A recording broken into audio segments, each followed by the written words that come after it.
ನಮಸ್ಕಾರ ವೀಕ್ಷಕರೇ, ನಮ್ಮ ಯೂಟ್ಯೂಬ್ ಚಾನಲ್ಗೆ ನಿಮಗೆಲ್ಲ ಸುಸ್ವಾಗತ. ನಾವು ಇಂದು ದೇವಿ ಬಗಲಾಮುಖಿಯ ಬಗ್ಗೆ ಸಂಪೂರ್ಣ ಮಾಹಿತಿಯನ್ನು ನೀಡಲಿದ್ದೇವೆ. ಅದಕ್ಕೂ ಮೊದಲು ನಮ್ಮ ಯೂಟ್ಯೂಬ್ ಚಾನಲನ್ನು ಸಬ್ಸ್ಕ್ರೈಬ್ ಮಾಡಿಕೊಳ್ಳಿ. ಪಕ್ಕದಲ್ಲಿ ಕಾಣುತ್ತಿರುವ ಬೆಲ್ ಬಟನ್ನ ಕ್ಲಿಕ್ ಮಾಡಿ. ಬಗಲಾಮುಖಿ ದೇವಿ ನಮ್ಮ ಹಿಂದೂ ಧರ್ಮದ 10 ಮಹಾವಿದ್ಯೆಗಳಲ್ಲಿ 8ನೆಯವಳು. ಶತ್ರುಗಳನ್ನು ನಿಶ್ಚಲಗೊಳಿಸುವ ಅಂದರೆ ಸ್ತಂಭನಗೊಳಿಸುವ ಮತ್ತು ದುಷ್ಟಶಕ್ತಿಗಳನ್ನು ನಾಶ ಮಾಡುವ ಶಕ್ತಿಶಾಲಿ ದೇವತೆ ಬಗಲಾಮುಖಿ. ಪೀತಾಂಬರಿ ಎಂದು ಕರೆಯಲ್ಪಡುವ ಇವಳು ಹಳದಿ ಬಣ್ಣಕ್ಕೆ ಅಧಿಪತಿಯಾಗಿದ್ದಾಳೆ.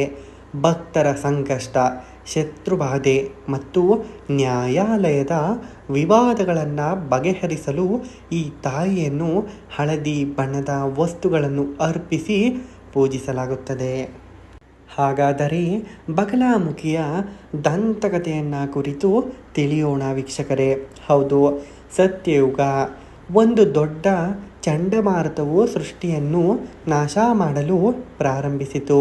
ವಿಷ್ಣು ವಿಚಲಿತನಾದನು ಮತ್ತು ಅರಿಶಿನ ಸರೋವರವಾದ ಹರಿದ್ರ ಸರೋವರದ ದಡದಲ್ಲಿ ಪಾರ್ವತಿ ಸಮಾಧಾನಪಡಿಸಲು ತಪಸ್ಸನ್ನು ಮಾಡಿದನು.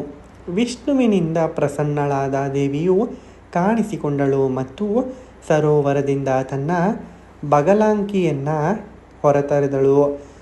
ಚಂಡಮಾರುತಗಳನ್ನು ಶಾಂತಿಗೊಳಿಸಿ ವಿಶ್ವದಲ್ಲಿ ಸುವ್ಯವಸ್ಥೆಯನ್ನು ಪುನಃ ಪ್ರತಿಷ್ಠಾಪಿಸಿದಳು. ಮದನ ಎಂಬ ರಾಕ್ಷಸನೊಬ್ಬ ವಾಕ್ಸಿದ್ಧಿಯನ್ನು ಪಡೆದನು. ಆದ್ದರಿಂದ ಅವನು ಹೇಳಿದವೆಲ್ಲ ನಿಜವಾಗುತ್ತಿತ್ತು ಎಂದು ಮತ್ತೊಂದು ಕಥೆಯು ದಾಖಲಿಸುತ್ತದೆ. ಮನುಷ್ಯರಿಗೆ ತೊಂದರೆ ನೀಡಲು ಮತ್ತು ಜನರನ್ನು ಕೊಲ್ಲಲು ಆತ ಅದನ್ನು ದುರುಪಯೋಗಪಡಿಸಿಕೊಂಡನು. ದೇವರುಗಳು ಬಗಲಾಮುಖಿಯನ್ನು ಬೇಡಿಕೊಂಡರು. ದೇವಿಯು ರಾಕ್ಷಸನ ನಾಲಿಗೆಯನ್ನು ಹಿಡಿದು ಅವನ ಶಕ್ತಿಯನ್ನು ನಿಶ್ಚಲಗೊಳಿಸಿದಳು. ತನ್ನೊಂದಿಗೆ ಪೂಜಿಸಬೇಕೆಂದು ದೇವಿಯನ್ನು ವಿನಂತಿಸಿದಳು. ಅವನನ್ನು ಕೊಲ್ಲುವ ಮೊದಲು ದೇವಿಯು ಅವನಿಗೆ ಈ ವರವನ್ನು ನೀಡಿದಳು. ದೇವಿ ಬಗಲಾಮುಖಿಯು ಹಳದಿ ಬಣ್ಣದೊಂದಿಗೆ ಬಲವಾದ ಸಂಬಂಧವಿದೆ. ಅವಳು ಹಳದಿ ಬಟ್ಟೆ ಮತ್ತು ಆಭರಣಗಳನ್ನು ಧರಿಸುತ್ತಾಳೆ. ವಿವಿಧ ಪಠ್ಯಗಳು ಹಳದಿ ಬಣ್ಣದ ಬಗೆಗಿನ ಆಕೆಯ ಆಕರ್ಷಣೆಯನ್ನು ವಿವರಿಸುತ್ತದೆ. ಇದು ಆಕೆಯ ಆರಾಧನಾ ಆಚರಣೆಗಳ ಅವಿಭಾಜ್ಯ ಅಂಗವಾಗಿದೆ.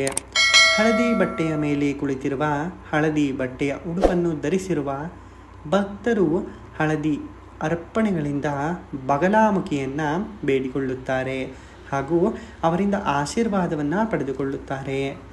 ಬಗಲಾಮುಖಿ ದೇವಿಯ ಪ್ರಮುಖ ಅಂಶಗಳನ್ನು ನೋಡುವುದಾದರೆ, ಬಗಲಾಮುಖಿ ದೇವಿಯ ಸ್ವರೂಪ.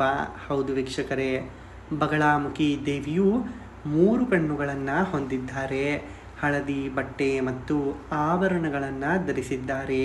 ಇವರು ಚಿನ್ನದ ಸಿಂಹಾಸನದ ಮೇಲೆ ಕುಳಿತು ತನ್ನ ಶತ್ರುವಿನ ನಾಲಿಗೆಯನ್ನು ಹಿಡಿದು ಸುತ್ತಿಗೆಯಿಂದ ಅಥವಾ ಗದೆಯಿಂದ ಹೊಡೆಯುವ ಭಂಗಿಯಲ್ಲಿ ಇವರನ್ನು ಚಿತ್ರಿಸಲಾಗಿದೆ. ಪೂಜೆಯ ಪ್ರಯೋಜನಗಳು: ಭಕ್ತರ ಭ್ರಮೆಗಳನ್ನು ದೂರ ಮಾಡುವುದು, ವೈರಿಗಳನ್ನು ಮೌನಗೊಳಿಸುವುದು, ಕಷ್ಟಗಳನ್ನು ನಿವಾರಿಸುವುದು ಮತ್ತು ವಿಜಯವನ್ನು ಸಾಧಿಸಲು ಇವಳನ್ನು ಪೂಜಿಸಲಾಗುತ್ತದೆ.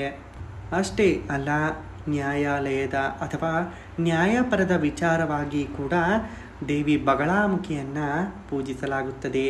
ಶತ್ರುಗಳಿಂದ ರಕ್ಷಣೆಯನ್ನು ಪಡೆಯಲು, ಶತ್ರು ವಿನಾಶವಾಗಲು ಬಗಲಾಮುಖಿಯನ್ನು ಪೂಜಿಸಲಾಗುತ್ತದೆ. ಹಾಗಾದರೆ ಬಗಲಾಮುಖಿಯ ಪ್ರಮುಖ ದೇವಾಲಯಗಳನ್ನು ತಿಳಿಯೋಣ. ಶ್ರೀ ಬಗಲಾಮುಖಿ ಶಕ್ತಿಪೀಠ, ತೆಲಂಗಾಣ.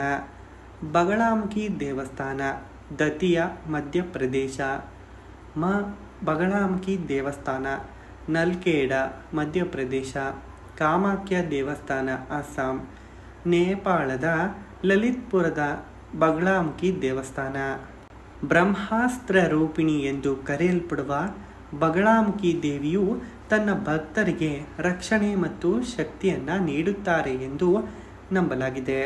ನೋಡಿದರಲ್ಲ ವೀಕ್ಷಕರೇ, ಇದಾಗಿತ್ತು ದೇವಿ ಬಗಲಾಮುಖಿಯ ಕುರಿತು ಸಂಪೂರ್ಣ ಮಾಹಿತಿ. ಇದೇ ರೀತಿಯ ಹೆಚ್ಚಿನ ವಿಡಿಯೋಗಳಿಗಾಗಿ ನಮ್ಮ ಯೂಟ್ಯೂಬ್ ಚಾನಲನ್ನು ಸಬ್ಸ್ಕ್ರೈಬ್ ಮಾಡಿಕೊಳ್ಳಿ. ಹಾಗೆಯೇ ಪಕ್ಕದಲ್ಲೇ ಕಾಣುತ್ತಿರುವ ಬೆಲ್ ಬಟನನ್ನು ಕ್ಲಿಕ್ ಮಾಡಿ ವಿಡಿಯೋವನ್ನು ನಿಮ್ಮ ಸ್ನೇಹಿತರೊಂದಿಗೆ ಹಂಚಿಕೊಳ್ಳಿ. ವಿಡಿಯೋ ನೋಡಿದ್ದಕ್ಕಾಗಿ ಧನ್ಯವಾದಗಳು. Thanks for watching.